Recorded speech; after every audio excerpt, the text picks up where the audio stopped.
Ayan stories کے معزز ناظرین، ہر دور میں حکمران اپنے مجرموں کو قید کرنے کے لیے بدترین قید خانے بناتے رہے ہیں، پھر اس میں ہلاکو خان کا قید خانہ ہو یا منگولوں کے قید خانے ہوں یا دور حاضر کا گواتنامہ بے کا قید خانہ ہو، اور یہ بہت ہی بھیانک اور بدترین قید خانوں میں سے ایک قید خانہ ہے۔ لیکن سائنس اور ٹیکنالوجی کے اس دور میں کیا کوئی ایسا قید خانہ بنا سکتا ہے جو مچھلی کے پیٹ میں ہو اور مچھلی قیدی کو لیے ہوئے ہزاروں میٹر پانی کے نیچے چلی جائے، جہاں اندھیرا ہی اندھیرا ہو، رات کا اندھیرا، سمندر کی گہرائی کا اندھیرا اور پھر مچھلی کے پیٹ کا اندھیرا، اور جہاں نہ ہوا ہو نہ آکسیجن، لیکن قیدی پھر بھی صحیح سلامت اور زندہ رہے؟ جی کوئی نہیں۔ ایسا قید خانہ صرف ہمارا رب بنا سکتا ہے، کیونکہ اللہ ہر چیز پر قدرت رکھتا ہے اور یہ اللہ کا علم ہر چیز کو محیط ہے۔ ناظرین، ایسا ہی مچھلی کا قید خانہ اللہ تعالیٰ نے حضرت یونس علیہ السلام کے لیے بنایا۔ اللہ تعالیٰ نے حضرت یونس علیہ السلام کو عراق کے علاقے نینوا والوں کی طرف مبعوث فرمایا تھا۔ آپ اپنی قوم کو ایمان و توحید کی دعوت دیتے رہے،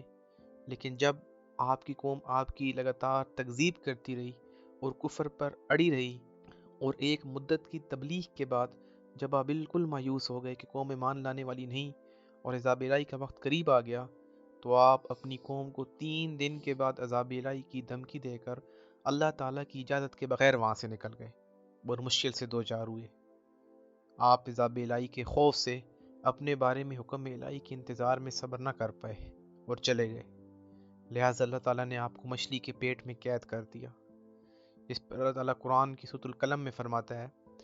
کہ اپنے رب کا فیصلہ صادر ہونے تک صبر کرو اور مچھلی والے کی طرح نہ ہو جاؤ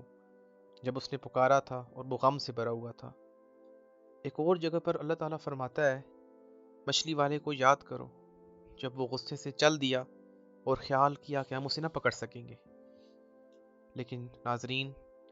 جو ہی حضرت یونس علیہ السلام کو احساس ہوا کہ ان سے غلطی ہو گئی ہے، انہوں نے اپنے آپ کو ملامت کیا اور مچھلی کے پیٹ کے اندھیرے قید خانے سے اللہ کو پکارا اور کہا، اے اللہ،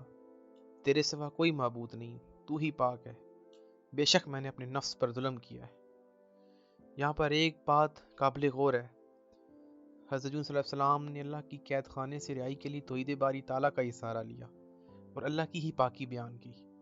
حضرت یونس علیہ السلام کے جملوں میں ان باتوں کا اعتراف ہے کہ اے اللہ، میں نے تیرے حکم کا انتظار نہ کر کے تیرا کچھ نہیں بگاڑا، اور مجھے اس قید میں ڈال کر تو نے مجھ پر کوئی ظلم نہیں کیا، کیونکہ تو اس سے پاک ہے کہ کسی پر ظلم کرے۔ یہ تو ہم انسان ہی ہیں جو جلد باز ہیں، ناشکرے ہیں اور بے صبرے ہیں اور اپنی ہی جان پر ظلم کرنے والے ہیں۔ تب ہمارے غفور و رحیم رب نے نہ صرف اپنے نبی کی دعا قبول کی، بلکہ انہیں قید سے نجات بخشی، بلکہ یہ بھی فرما دیا کہ جو بھی مومن بندہ یہ دعا مانگے گا اسے نجات ملے گی۔ رسول اکرم صلی اللہ علیہ وسلم نے فرمایا کہ ذوالنون کی وہ دعا، ذوالنون یعنی یونس علیہ السلام کی وہ دعا جنہوں نے مچھلی کے پیٹ کے اندر مانگی تھی، کوئی بھی ان کلمات کے ساتھ دعا کرے گا اللہ تعالیٰ اس کی قبول فرمائیں گے۔ تو ناظرین، جب بھی انسان پر کوئی بھی برا وقت آئے تو اس کو جلد بازی نہیں کرنی چاہیے اور اس کو حضرت یونس علیہ السلام کی یہ دعا پڑھنی چاہیے، جس سے اللہ تعالیٰ اس کے لیے خیر کا معاملہ فرمائیں گے۔